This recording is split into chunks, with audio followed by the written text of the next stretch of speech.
glaudus bendradarbiavimas tarp gamintojų ir platintojų labai svarbus yra keliais aspektais. Turime kintantį klimatą, besikeičiančias technologijas, todėl kiekvieną naują produktą, sprendimą, naujas veisles turime išbandyti vietinėmis sąlygomis tam, kad galėtume pasiūlyti tik pačius geriausius ir labiausiai veikiančius sprendimus, veisles mūsų ūkininkams. Kai turime bandymų stotis, turime tyrimų centrus, galime pasikviesti ūkininkus ir augimo metu rodyti savo produktyviausias, perspektyviausias veislės, galime pastebėti jų pokyčius, galime pasižiūrėti potencialą ir matyti, kaip tai kinta, priimant vienokius ir kitokius sprendimus.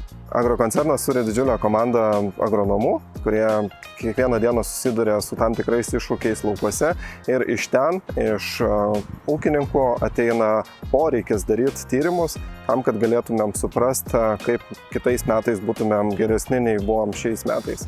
Moksliniai tyrimai tik tais žiniomis paremti sprendimai, išbandytos veislės visada neša didžiausią naudą.